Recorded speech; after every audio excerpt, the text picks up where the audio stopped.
Bonjour et bienvenue sur Spiclo. Aujourd'hui, je vous parle d'un incontournable, prendre la parole avec un PowerPoint. Et oui, c'est un classique de la prise de parole professionnelle et pourtant c'est un véritable piège.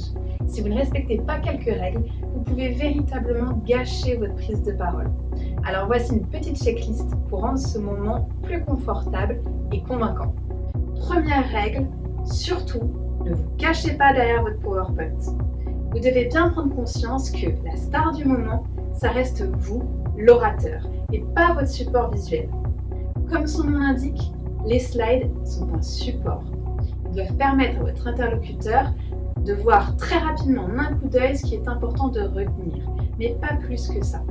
Souvent, vous avez tendance à utiliser ces slides un petit peu comme un paravent, parce qu'elles vous rassurent, vous avez l'impression qu'elles sont plus claires que vous et qu'elles vont permettre de mieux comprendre ce que vous racontez. C'est un mauvais réflexe. Deuxième règle, pour rester la star du moment, vous devez donc bien sûr alléger vos slides au maximum. Vos slides, elles doivent contenir des images percutantes, des chiffres clés, des idées essentielles, mais sous forme le plus possible de bullet points. Surtout pas de phrases trop rédigées. Si vous poussez votre public ou vous-même à lire ce qui est sur l'écran, c'est foutu. Vous poussez votre public à faire deux choses à la fois, lire un écran et vous écouter. Il n'en est pas capable. Vous devez rester maître du moment, c'est vous qu'on doit écouter en priorité. Alors pensez véritablement à alléger un maximum vos slides si vous voulez que votre public vous écoute du début à la fin. Troisième point, ce qui va vous aider à alléger véritablement vos slides, c'est de bien préparer votre présentation orale et pas juste vos slides. Il doit y avoir 2 temps de préparation à votre présentation. Le squelette oral que vous allez fournir, ce que vous allez raconter, ça doit être très structuré, ça doit être clair, fluide, vous devez pouvoir naviguer comme vous voulez avec. Puis vos slides qui viendront illustrer ce que vous racontez. Pensez donc bien à avoir ces 2 temps de préparation distincts.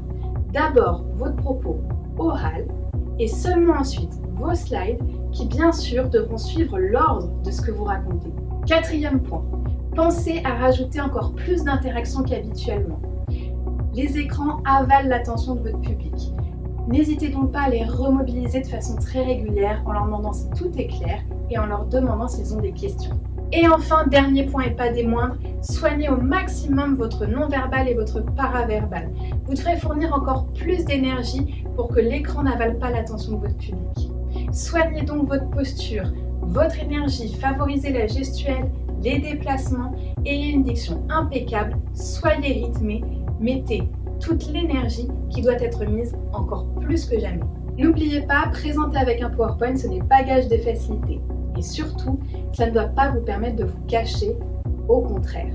Alors revoyez tout de suite votre prochaine présentation avec cette petite checklist. Vérifiez les impondérables qui vont vous permettre de rester convaincant et écouté. Et je vous retrouve dès la semaine prochaine pour une nouvelle vidéo Spiclo.